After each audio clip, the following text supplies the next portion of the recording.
toutes, bonjour à tous, je suis Alexia Demar, je vous retrouve aujourd'hui pour notre dernière Cannes technique de la saison.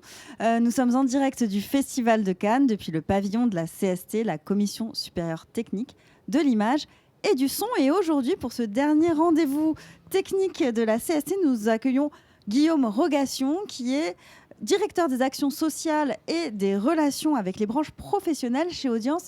Bonjour Guillaume. Bonjour Alexia. Alors Guillaume, est-ce que vous pouvez un petit peu nous parler de la genèse du projet d'étude que vous avez réalisé sur les métiers et les évolutions des métiers du cinéma ?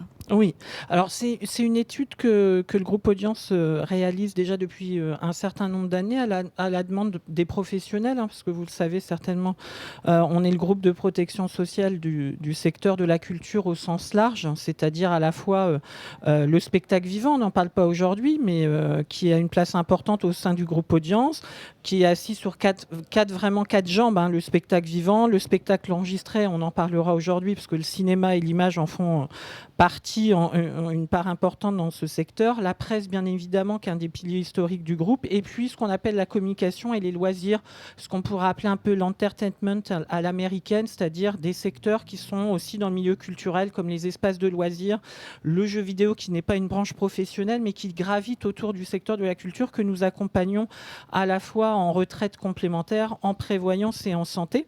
Et donc, cette étude, elle est basée notamment sur les datas que nous arrivons à collecter, vu que nous sommes l'organisme de retraite vers lesquels les entreprises déclarent leurs salariés.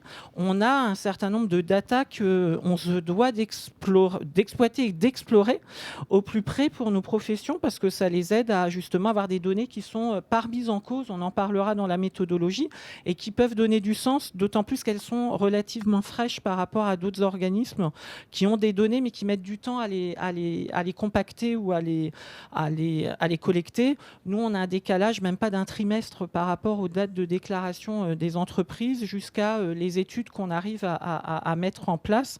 Et donc, chaque année sur Cannes, on présente justement une étude pour montrer les évolutions, notamment dans le secteur en termes d'emploi, en termes d'évolution homme-femme, en termes de jeunesse et d'attractivité des secteurs. Et c'est ça que je vais vous montrer aujourd'hui, Alexia, si vous le voulez bien. Et est-ce qu'on peut parler un petit peu du contexte de la réalisation de cette enquête ? Oui, donc les périmètres, c'est-à-dire des périmètres, comme vous pouvez le voir sur l'écran, les périmètres sont assez... c'est important de les préciser parce qu'on a une multitude finalement d'entreprises qui peuvent recouper différentes activités. Donc nous, notre premier travail, c'est de commencer à les classer. C'est aussi bête que ça, c'est que vous avez beaucoup de grands groupes, en fin de compte, avec beaucoup de structures, avec des codes, je vais parler un petit peu langage, excusez-moi, DSN, code NAF, activité, mais avec des codes d'activité différents.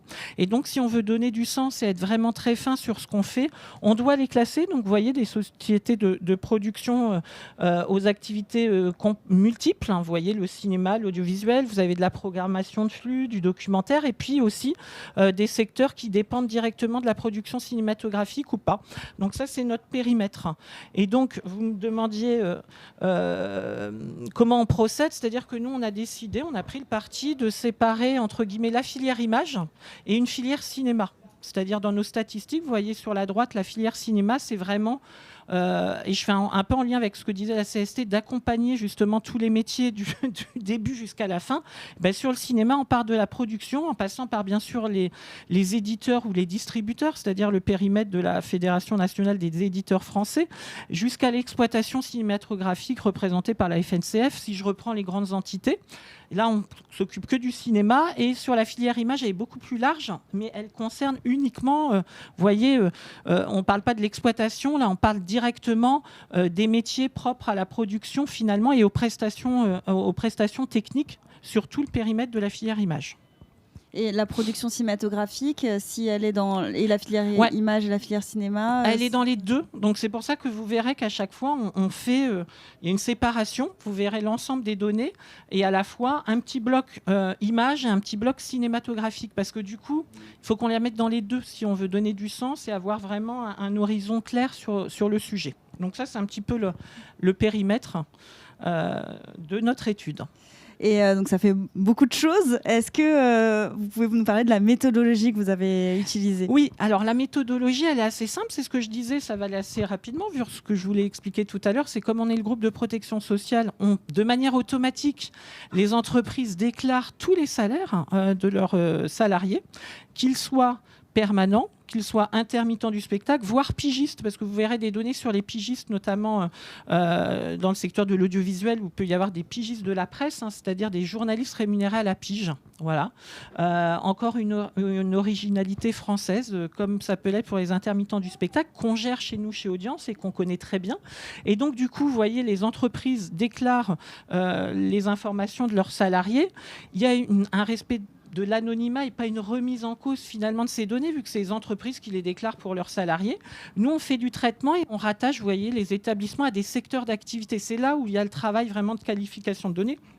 Et le travail et le mérite en revient notamment au service d'audience et à Philippe de Garnet en particulier, qui est le responsable des data chez nous, qui a une équipe de 5 à 6 personnes qui travaillent vraiment au quotidien sur ces données, parce qu'on est beaucoup sollicité, que ce soit par les organisations patronales ou syndicales, voire par les tutelles, pour avoir ces données.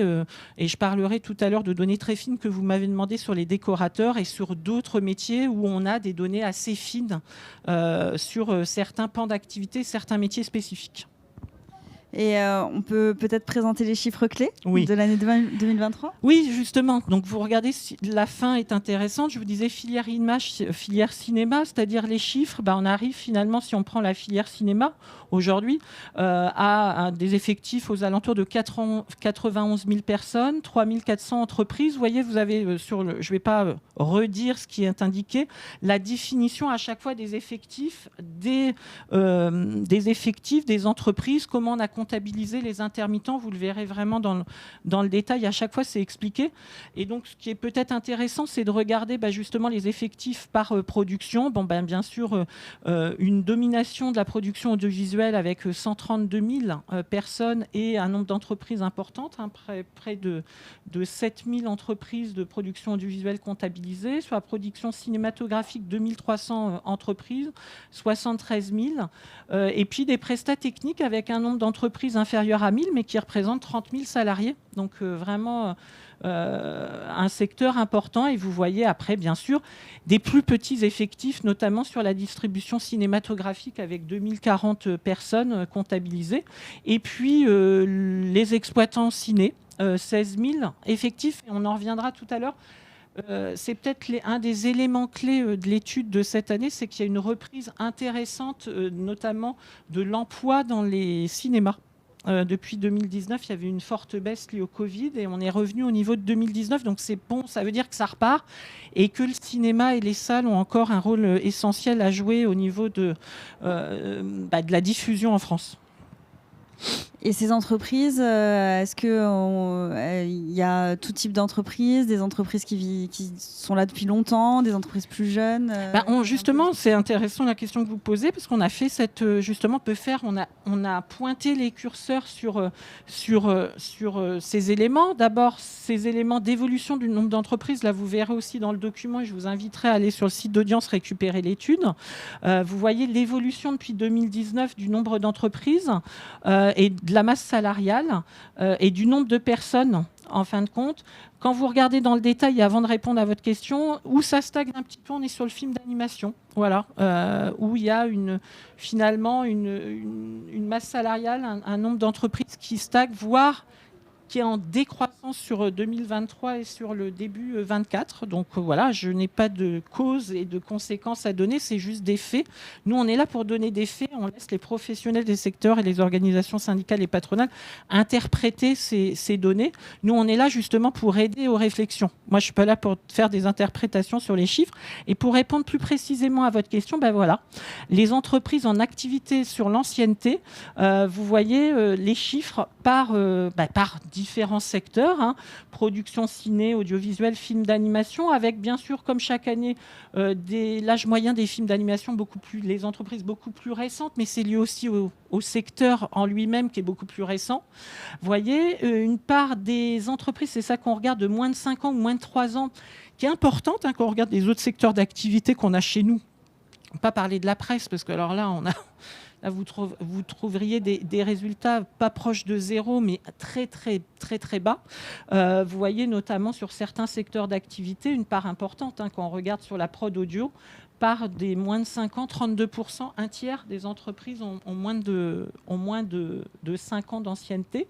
Et sur les 10 ans, vous voyez qu'il y a une majorité d'entreprises qui ont une ancienneté de moins de 10 ans dans le secteur. Voilà. Et est-ce qu'on sait après si ces jeunes entreprises, si elles arrivent à vivre pendant longtemps ou... Oui, on a ces éléments-là, bien sûr.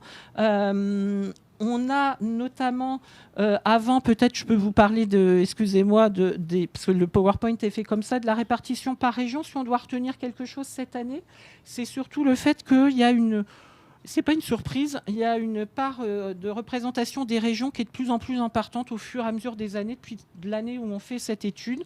Le poids des régions, et notamment de Auvergne-Rhône-Alpes et de Nouvelle-Aquitaine, est de plus en plus importante. Je cite ces deux-là parce que sur le film, on le remarque vraiment qu'il y a une part importante. J'enlève l'exploitation ciné, la distribution cinématographique où il y a moins de sens sur ces données-là, parce que c'est la part finalement des cinémas que vous avez dans les régions, donc qui est plutôt en lien avec plutôt le bassin d'activité et la population française. Si on regarde vraiment, par contre, sur le film d'animation, on sait très bien qu'il y a un pôle important sur Lyon. Il y a quelques pôles aussi en Nouvelle-Aquitaine, et on voit que cette part est importante. C'est un des éléments de cette étude cette année. C'est vraiment ça, c'est la continuité de l'augmentation de la part des régions sur les secteurs. Ce qui est intéressant sur la structuration, c'est le nombre finalement de personnes dans ces entreprises. On voit que c'est vraiment des petites structures.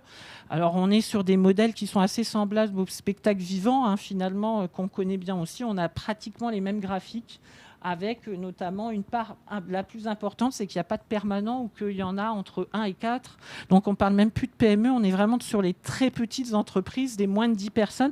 Quand vous regardez la part de plus de 10, finalement, c'est une part qui représente même pas 20% de l'ensemble. Si vous faites le cumulé, c'est 20% des entreprises qui ont plus de 10 salariés. Donc on est vraiment sur des petites structures. Et pour répondre à votre question, justement, qui ont des difficultés parfois de pérennité, parce qu'elles sont tellement petites qu'il suffit que le créateur finalement de l'entreprise, il peut se retrouver seul. Ça fonctionne, et on le verra beaucoup, avec beaucoup d'intermittents du spectacle. Donc il suffit qu'aussi il y ait un changement, un intermittent qui change, ou comme ce sont des CDD d'usage, qui va être embauché ailleurs, ça peut changer la structuration de l'entreprise. Parce que justement, au niveau des contrats, est-ce que l'intermittence, c'est la norme ? Oui. Alors l'intermittent, vous le voyez très clairement, c'est finalement la majorité, hein, la grande part des emplois dans les secteurs. Les intermittents, si on prend la filière image, faire l'inverse de tout à l'heure, 160 000 intermittents, contrats intermittents, 160 000 personnes qui ont eu au moins un contrat, 33 000 permanents. Donc on le voit vraiment que c'est très important. Vous avez quelques pigistes, j'en parlais tout à l'heure, vous ne soyez pas surpris. Des pigistes, il y en a forcément dans la production de visuels. Donc pour être tout à fait honnête par rapport à cette étude, on les a intégrés. On les enlève là parce que ça ne nous intéresse pas aujourd'hui, très clairement. Mais vous voyez une part très importante justement d'intermittents du spectacle, où on se rend compte que les intermittents, quand on fait le cumul, c'est indiqué sur le graphique, représentent 82% des emplois. Et est-ce que il y a la jeune génération qui suit toujours ces modalités de contrat-là, ou est-ce qu'il y a des évolutions, est-ce qu'il y a des changements ? Alors, il y a des changements. On regarde déjà, on verra plus précisément le prisme des jeunes juste après. Quand on regarde, vous voyez, forcément, vous voyez l'impact du Covid. Je ne vais pas revenir dessus, mais on voit bien qu'à chaque fois dans les courbes, vous avez un fléchissement au moment du Covid, 2020. Vous voyez notamment le nombre d'intermittents qui progresse légèrement, qui est en légère stagnation. Quand on regarde les chiffres, la courbe est assez... même si elle est très aplatie, parce qu'il y a un gros nombre, et donc du coup ça aplatit la courbe.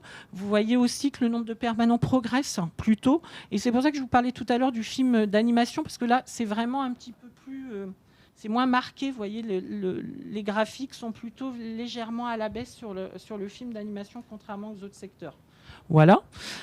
Pour répondre plus précisément à votre question, je me permettrai d'abord de préciser la part des femmes, parce que c'est aussi un des changements aussi, parce que le métier est souvent regardé, on sait tout de suite actuellement avec l'actualité, mais il peut être cité en modèle, hein, parce que vous avez quand même une part des femmes dans les secteurs que nous on protège, dans le milieu de la culture, qui est quand même importante et qui continue de progresser, il faut le noter, dans tous les secteurs. Donc voilà, la part est importante des femmes. Vous voyez que la filière cinéma, par exemple, si vous prenez l'ensemble des permanents, c'est 50%.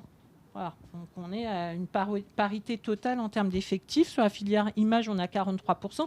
Sur les intermittents, il faut faire très attention aux chiffres, hein. Je le redis, moi je ne suis pas là pour faire des interprétations. Il faut regarder aussi la structuration des emplois. Voilà, il y a des emplois où il y a plus d'hommes que de femmes structurellement, notamment sur des métiers, certains métiers techniques qui nécessitent aussi beaucoup de force et de contraintes liées au corps. Voilà, il faut faire très attention quand on regarde ça. On ne peut pas avoir une égalité parfaite sur tous les métiers. Ce qu'on regarde, nous, en globalité, c'est plutôt ça qui est important, c'est l'augmentation continue depuis des années. Je pense que c'est aussi avec tout ce que les branches professionnelles mettent en place dans l'accompagnement des femmes, dans ce qui a été mis en place aussi sur l'accompagnement des intermittentes du spectacle, sur l'ouverture des droits à la maternité, sur la garde d'enfants, sur des choses comme ça, sur des évolutions sociales qui font que voilà, il y a une représentation des femmes qui augmente au sein des secteurs de la culture. Je tenais à le dire parce qu'il est souvent mis à l'index, le secteur, par rapport à ses engagements vis-à-vis des femmes. Il n'a pas à rougir. Nous, on le voit par rapport à d'autres secteurs qu'on couvre chez Audience. Et quand on se compare avec d'autres groupes de protection sociale sur ces données, franchement, les secteurs ont fait beaucoup de chemin pour justement que les femmes soient le mieux intégrées dans les secteurs. Je tenais à le dire parce que les chiffres le montrent. Si on regarde les régions, je ne vais pas détailler tous les supports, je renverrai à l'étude parce que sinon on va faire 2 heures parce qu'il y a beaucoup de choses. Voilà, le poids de l'Île-de-France continue un petit peu à baisser, c'est ce que je disais tout à l'heure, les régions progressent. Voilà. Et puis, sur les permanents, je vous laisserai regarder aussi les catégories d'emploi. C'est ce que je vous expliquais tout à l'heure. Ça dépend aussi des professions dans les secteurs.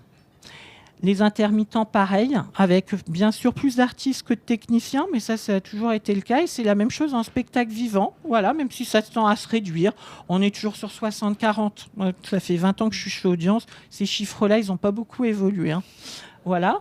Et donc, pour répondre à votre question, ça y est, j'y arrive, excusez-moi. Mais je voulais le signaler. Vous voyez, la part des salariés permanents de moins de 25 ans, elle a retrouvé un petit peu finalement, sa part si on prend notamment l'exploitation ciné, qui peut-être est à la marge aujourd'hui, on voit qu'avec forcément le Covid, il y avait une forte baisse du nombre de salariés permanents de moins de 25 ans, parce qu'il y avait des gels d'embauche et une perte d'activité, je le disais. On est retourné à des niveaux de 2019 et on voit que ça continue à augmenter sur à peu près tous les secteurs, la part des moins de 25 ans, sauf, je vous le disais, sur le film d'animation. Donc c'est à regarder aussi. Structurellement, il y a des questions à se poser, notamment sur le film d'animation, vu les données. Voilà pour vous dire. Et sur les intermittents, ça suit à peu près les mêmes cours que les intermittents. Et est-ce que par rapport à cette étude, on peut la retrouver après sur le site d'Audience ? Oui, sur le site d'Audience. Et je le disais tout à l'heure, on a mis en place, et ça qui est intéressant, un data lab qui sert à tous les secteurs d'activité, qui est piloté chaque mois par notre service data, qui permet de regarder justement l'évolution de la masse salariale, du nombre d'emplois, des intermittents, des pigistes, des permanents, par secteur d'activité, par branche professionnelle, les hommes, les femmes, par région. Vraiment de regarder s'il y a des gros changements. Ce qui permet notamment aux partenaires sociaux d'avoir des données assez fines, assez récentes, pour justement, s'il y a des changements importants sur certains métiers, de les identifier le plus rapidement possible. Et après, ils peuvent s'en emparer pour faire des études. Tout à fait. Et donc, justement, on est sollicité. C'est pour ça que je vous disais, moi, en tant que responsable des liens avec les branches professionnelles, on est souvent sollicité sur des études particulières. Et je sais que vous m'aviez demandé des données sur les décorateurs. Oui, faire un petit point sur la filière décoration. Aujourd'hui, nous, pendant toute cette édition du Festival de Cannes, on a eu beaucoup de chefs décorateurs, chefs décoratrices qui sont passés sur nos plateaux des Cannes Prime Time ou du Cannes Technique. Est-ce qu'on peut faire un petit focus, un petit bilan de l'évolution du métier de chef décorateur et faire un point sur les chiffres? Ouais. Alors, des chiffres, là, je ne les ai pas du coup, vous ne les aurez pas à l'écran, je vais vous les donner parce que justement, on a fait des extractions fines sur ce sujet. En fin de compte, les décorateurs en France, en 2023, si on reprend l'ensemble de la filière qui représente à peu près 70 000 personnes, 70 000 techniciens sur la filière image, tout à l'heure. Vous aviez l'ensemble des intermittents du spectacle, des permanents sur la filière image, mais il y avait les artistes et techniciens. Si on prend que les techniciens, 70 700 personnes arrondies. Vous avez 5 600 décorateurs. C'est-à-dire 5 600 personnes différentes, je tiens bien à le dire, ce n'est pas des contrats, c'est 5 600 personnes différentes qui travaillent, qui ont au moins fait un contrat en tant que décorateur en 2023 en France, déclaré donc chez Audience par une entreprise dans l'étude qu'on a vue et intégrée dans l'étude. Et où c'est intéressant, c'est là qu'on peut être très fin et qu'on peut regarder les évolutions du métier, et c'est là qu'on récupère vraiment des données qui ne sont pas faussées. Quand je vous dis il y a 5 600 décorateurs, ça représente 45 métiers différents qui sont dans notre DSN. C'est-à-dire celui qu'on retrouve le plus, c'est 3e assistant décorateur cinéma avec 1100 personnes sur l'année. Décorateur, 979 personnes. Premier assistant, c'est le top 3, 500 personnes.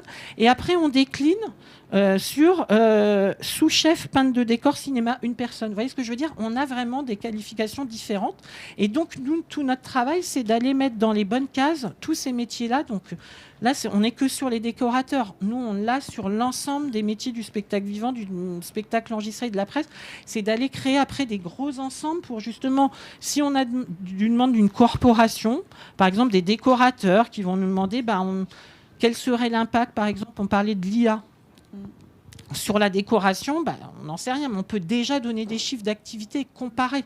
C'est-à-dire, est-ce que là, on ne l'a pas fait en 2025, et ça sera peut-être l'objet 2024 de l'année prochaine de se revoir, de refaire la même et se dire sur les 5 600 personnes, est-ce qu'il y en a toujours 5 600? Est-ce qu'il y en a 5 700? Est-ce que c'est les mêmes? C'est ça qui est intéressant, c'est que nous, on ne va pas donner les identités des personnes, mais on a les identifiants, on peut regarder si c'est les mêmes personnes et regarder aussi si c'est plus de femmes, plus d'hommes. Vous voyez, tous les curseurs, tous les leviers, on est en capacité de donner ces infos-là, et c'est pour ça qu'on est beaucoup sollicité.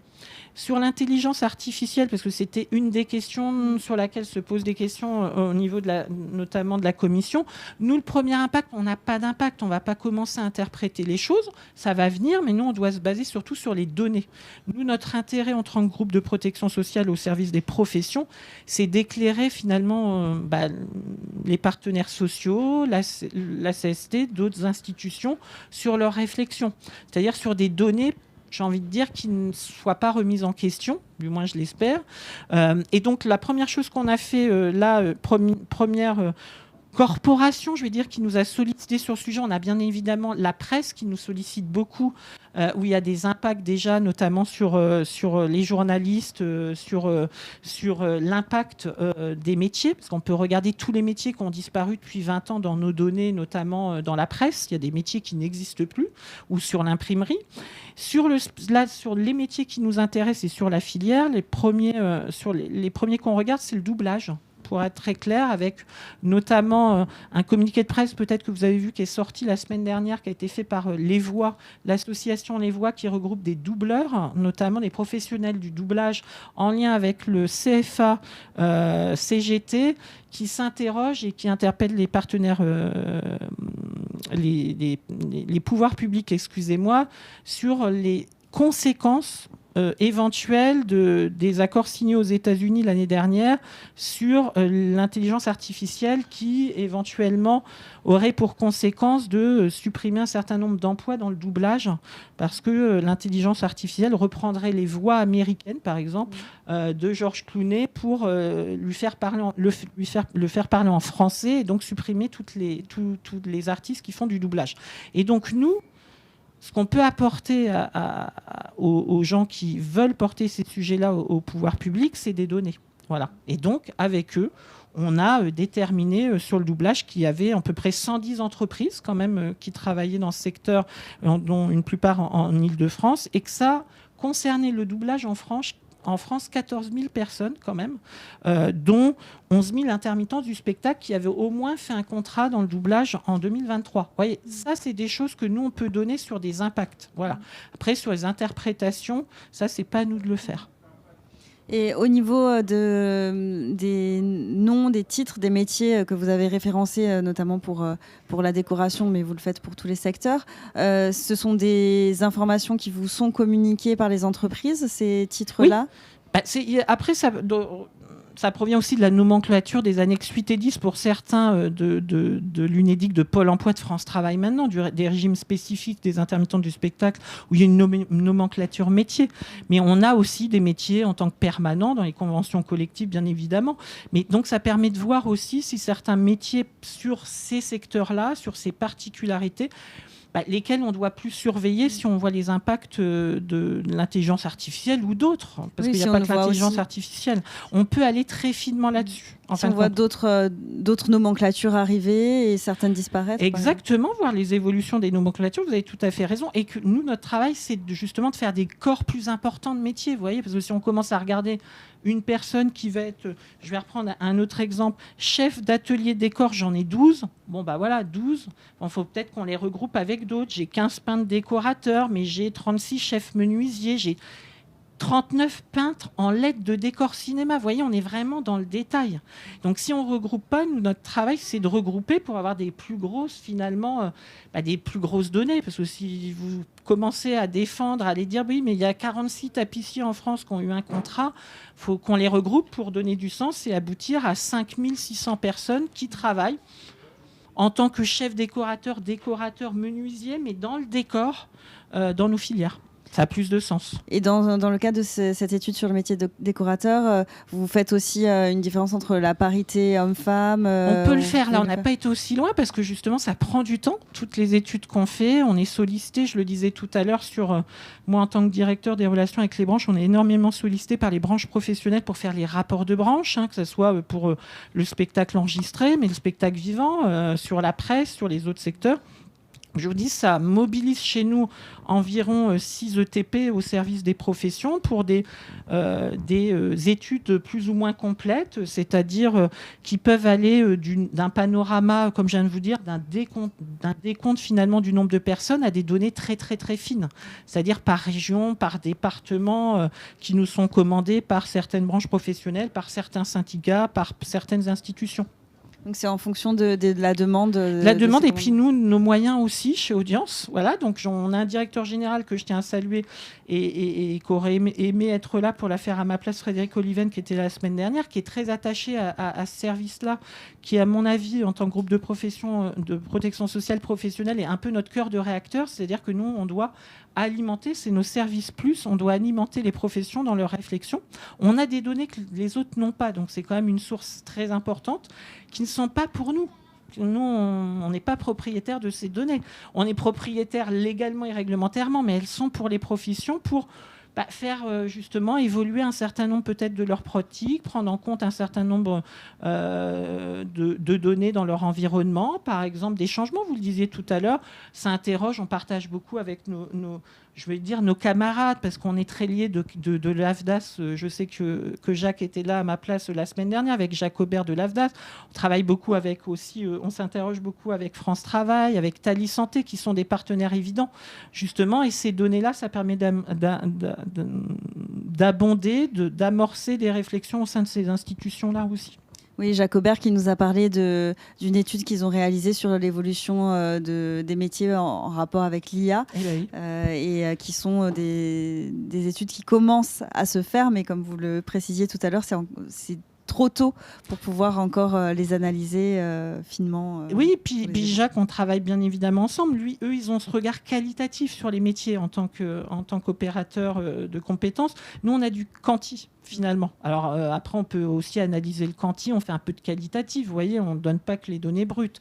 On donne un peu de projection, mais on travaille tous ensemble. Justement, ça alimente aussi les commissions nationales d'emploi et formation, du spectacle vivant et du spectacle enregistré, que vous connaissez certainement. Voilà, ça amorce toutes ces réflexions dont j'entendais aussi en introduction avant que ça commence dans les pages de plus de l'accompagnement de la CST auprès de ses adhérentes, c'est d'avoir ces éléments-là pour faire réfléchir. Nous, on est au service de nos professions finalement qui ont souhaité la création de ce groupe de protection sociale qui avant s'appelait le GRIS, il y a plus de 20 ans, qui cite 70 ans de protection sociale et qu'on a pour seule ambition de continuer à faire exister pour justement pouvoir rendre ces données aux professions, ce qui n'est pas le cas sur d'autres professions en France. On a quand même une chance, nous, de pouvoir avoir ces données en tant que groupe de protection sociale professionnelle. Vous prenez beaucoup de corps de métier actuellement qui n'ont pas accès à leurs propres données parce que maintenant, c'est des grands groupes de protection sociale qui ne vont pas dans ce travail aussi fin que nous, on peut faire.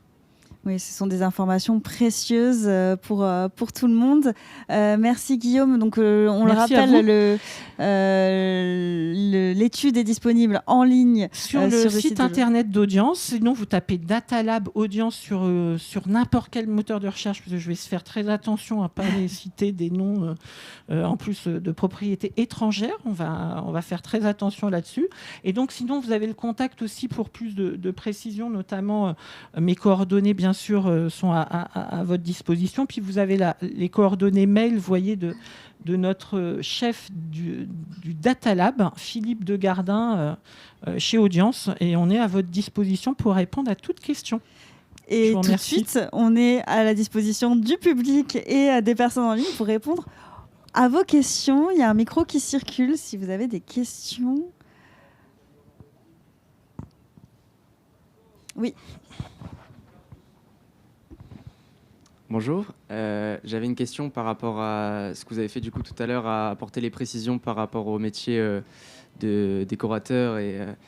Est-ce que ces données-là sont directement accessibles sur le site ? C'est ça que je n'ai pas compris, ou on doit vous demander les spécifications les spécifications, je pourrais vous les donner. Là, on a fait une pré-étude parce qu'on m'a demandé avant mon intervention si on pouvait faire un focus décorateur. Donc moi, je suis allée voir les équipes de la data. Je leur ai dit, est-ce que vous pouvez mettre un petit peu les mains dans le cambouis, me faire tourner ? Parce que c'est vraiment on fait des requêtes pour aller chercher les informations. Et donc, non, ça, on ne l'a pas. Moi, ce que je peux faire, c'est m'engager là, dans le mois qui vient, on va dire avant le Festival d'Avignon, parce que sinon, c'est mort après.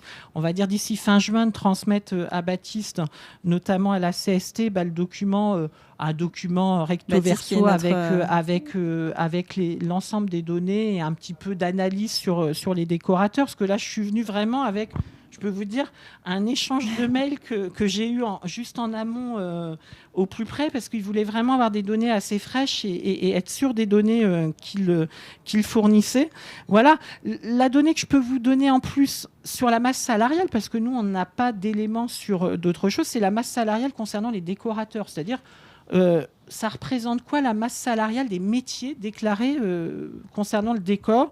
C'est 237 millions en 2023. De masse salariale liée au métier de décorateur en France. Donc voilà, c'est pas non plus, c'est pas rien. Voilà, donc c'est tout ça qu'on peut mettre en perspective sur des données que les entreprises déclarent finalement. Mais ce que je vais faire, et je m'y engage, c'est que d'ici le 30 juin, je m'engage pour d'autres personnes, donc je vais faire très attention, parce que sinon ils vont me détester en rentrant. C'est le 30 juin qu'on communique à la CST un petit document sur une analyse poussée sur le décor, comme là on l'a fait, mais spécial décor. Voilà, que vous pourrez retrouver directement, je pense, après auprès de la CST. Et Baptiste Heinemann, qui est notre délégué général, qui va nous rejoindre dans quelques secondes. Est-ce qu'il y a des questions supplémentaires ? Oui. Merci beaucoup pour votre présentation. Vous avez évoqué le fait, vous respectez l'anonymat des gens, bien sûr, Est-il possible de faire un suivi de carrière, disons, en regardant les qualifications, la définition des postes des différents contrats que vous recensez année après année, en sachant que c'est la même personne, sachant qu'on ne connaît pas l'identité de cette personne, afin de voir comment un assistant peintre devient petit à petit adjoint ou chef d'éco, et puis ensuite il est confronté à l'IA et au LED, donc ça évolue encore. Vous pensez qu'on pourrait calculer mais ça, on le fait. Alors, on le fait déjà parce qu'en tant que groupe de protection sociale, on s'est vu confier il y a plus de 17 ans un dispositif d'État qui s'appelle le Fonds de professionnalisation et de solidarité des artistes et techniciens du spectacle. Ouf, j'avais pris ma respiration avant. Un dispositif qui a été créé suite aux crises qu'il y avait eu notamment en Avignon et à Cannes en 2003, sur la réforme des annexes 8 et 10 de 2003. Il y a eu un dispositif d'accompagnement qui a été mis en place, qui a été signé avec les partenaires sociaux et la FESAC à l'époque, et donc du coup qui a été confié à Audience. Et donc on accompagne des intermittents du spectacle sur leur projet de carrière depuis 17 ans, parce que ce fonds a fêté son 17e anniversaire en avril 2024. Et donc ça tombe bien parce que j'en étais responsable pendant plus de 10 ans. Donc je peux vous répondre très finement à la question. On accompagne justement ces intermittents en baisse de carrière, parce qu'il n'y a pas que l'IA, il y a eu aussi un certain nombre de métiers qui ont changé, des pratiques qui ont changé, les réseaux sociaux, la communication, le téléphone qui sonne plus. L'écologie aussi. Plein de facteurs. L'industrie du disque des années 2000. Bon, bref, je ne vais pas revenir sur tout, mais beaucoup de changements. Et donc, on accompagne justement ces publics avec justement tous leurs détails de carrière, de retraite qu'on a chez nous. Et donc, on regarde. Et c'est là qu'on va, nous, les solliciter. On leur écrit, on fait de la proactivité. Quand on regarde qu'il y a une baisse d'activité dans leur carrière assez forte sur les 5 dernières années, par exemple, qu'ils ont déclaré 25 000 euros je parle que de salaire, je ne parle pas d'annexe, je parle des intermittents surtout, et que ça passe à 10 000, nous, on les contacte pour voir s'il n'y a pas une difficulté. Et on regarde aussi l'ensemble des emplois, et on se rend compte que généralement, ceux qui sont plus en difficulté, c'est ceux que quand ils vous appellent, personnellement, je peux vous le dire, quand vous leur demandez c'est quoi votre métier, ils vous disent je suis intermittent. C'est pas un métier. C'est-à-dire, non mais justement, et là, quand vous leur demandez le métier, il y en a une ribambelle. Et ces gens-là, généralement, c'est que ça commence à être compliqué et qu'ils ont du mal justement à rester à faire finalement leurs heures. Et c'est là que ça interroge. Donc oui, ça, on le fait de manière personnelle et on a accompagné chez Audience, dans ces projets de carrière, plus de 35 000 intermittents depuis 2007. Voilà. Donc oui, ça nous sert toutes ces données à la fois personnellement et de manière plus groupée sur, justement, je prenais d'autres exemples parce que je suis aussi en charge des relations avec les branches, sur les évolutions des branches et les protections qu'on doit donner aux salariés de ces branches et aux intermittents. C'est-à-dire que tout ça, ça nous aide sur comment mieux les protéger en prévoyance, comment mieux les protéger en santé, comment mieux les accompagner sur leurs besoins sociaux, parce que je m'occupe aussi de l'action sociale chez Audience. Voilà, toutes ces problématiques dont je citais de garde d'enfants, etc., c'est aussi l'évolution des secteurs. Vous avez beaucoup plus de femmes, beaucoup plus de foyers monoparentaux, et donc ça pose des problématiques. Voilà. Donc tout ça, on l'analyse très finement, de manière toujours anonymisée. Voilà, parce que ça, c'est normal. Mais ça nous donne quand même des grandes tendances et ça nous permet d'être vraiment au plus près, je le pense, du moins je l'espère, des préoccupations des professions. Merci beaucoup Guillaume Rogation pour votre intervention qui était très claire et je renvoie tout le monde à regarder, revenir sur ces chiffres sur le site d'Audience. Merci beaucoup. Et c'était le dernier Cannes Technique de la saison. Bon, il nous reste qu'à vous dire à l'année prochaine.